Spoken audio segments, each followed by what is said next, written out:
امیہ کا شجرہ خبیثہ کس طرح سے اسلام میں آیا، اس کا نقطہ آغاز خود سقیفہ ہے۔ یہ جس بات کی میں بات کر رہا تھا، ولید بن عقبہ بن ابی معیط، آپ دیکھیے یہ کون ہے، کہاں سے آیا،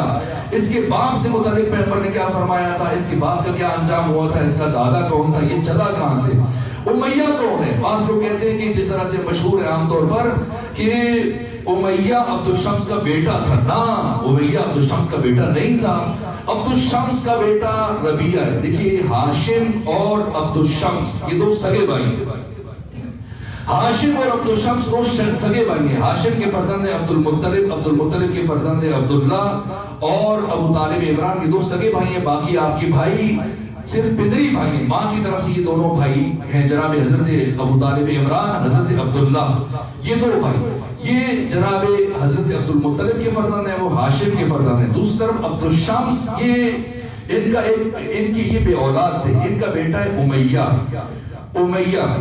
امیہ کون ہے، کیا ہے، کس طرح سے، یہ عجیب بات ہے، بہرحال میں شرمندہ ہوں، لیکن یہ پہلو عرض کروں آپ کی خدمت میں جلدی، شاید اس میں اہم باتیں چھوٹ جائیں لیکن تھوڑا آپ کو نتیجہ مل جائے گی۔ جو علی سے مذاکرات کے لیے آ رہے ہیں وہ کون ہے، تاکہ پتہ چلے کہ فاطمہ کیوں گئی تھی اور اسرار فتح کیا ہیں، اسرار سقیفہ کیا ہیں۔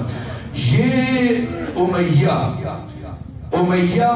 عبد الشمس کا بیٹا نہیں تھا، عبد الشمس کا غلام تھا۔ چونکہ ان کی اولاد نہیں تھی تو انہوں نے، عبد الشمس نے امیہ کو شام سے خریدا،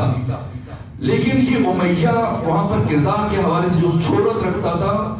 اس میں عجیب بری عادات تھی، اور ان میں سے ایک یہ کہ میں اشارتاً کرایہ دراز کروں کہ شوہردار خاتون سے تجاوز کرتا تھا، یہاں تک یہ انہوں نے اس کو ساتھ رکھا، پھر اپنے ساتھ مکہ لے کے آئے، لیکن مکہ میں جب اس نے یہی حرکت دیکھی تو بنو ہاشم نے اسے شہر بدل کر دیا، اور پھر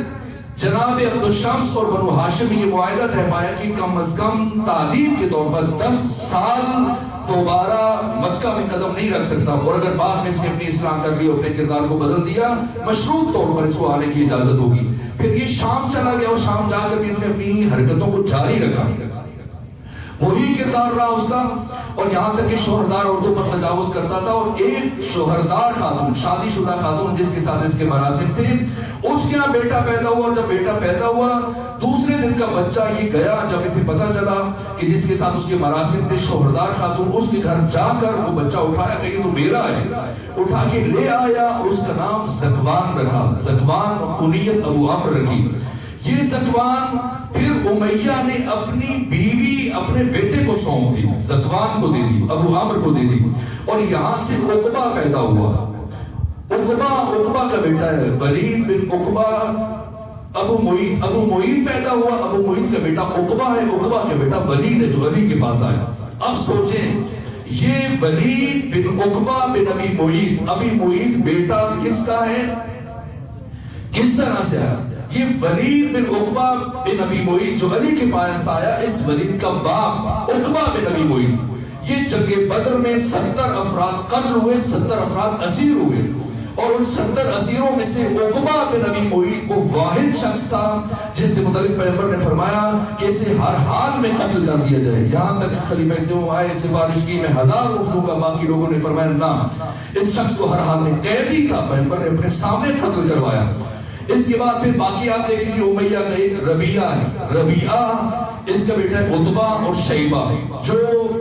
امیر شام کی ماں کا نانا بنتا ہے، عتبہ اور شیبہ یہ بھی جنگ بدر میں علی کے ہاتھ سے مارے گئے۔ اس کا بیٹا ولید، عتبہ کا بیٹا ولید وہ بھی علی کے ہاتھ سے مارا گیا، کہ جو ماموں ہے امیر شام کا، امیر شام کا بھائی حنظلہ وہ بھی جنگ بدر میں علی کے ہاتھ سے مارا گیا۔ اب یہ دیکھیے یہ دوسرا سلسلہ، پھر اس طرف آ جائیے، ایک طرف ہے ابو العاص کا ایک بیٹا حکم ہے، دوسرا بیٹا عفان ہے، عفان سے خلیفہ سوم پیدا ہوئے، اور حکم سے مروان پیدا ہوا۔ اب حکم سے متعلق اور مروان سے متعلق پیغمبر نے فرمایا یہ دو افراد نہ تو میری زندگی میں مدینے کے اندر قدم رکھ سکتے ہیں، نہ میرے مرنے کے بعد کسی کو اجازت نہیں کہ ان کو مدینے کے اندر آنے دے۔ پہلے خلیفہ کو ضرورت نہیں ہوئی کہ مروان اور اس کے باپ کو آنے دے، دوسرے خلیفہ کو، یہاں تک کہ خلیفہ سوم نے ان کو بلایا، پھر اپنی بیٹی مریم کا رشتہ دے دیا، وہ سارا کاروبار حکومت جہاں تک منتقل ہوا۔ یہ عدالت ہے اجتماعی میں، جیسے میں نے کل کہا کہ خود زبیر کو آپ دیکھ لیجیے، ان کا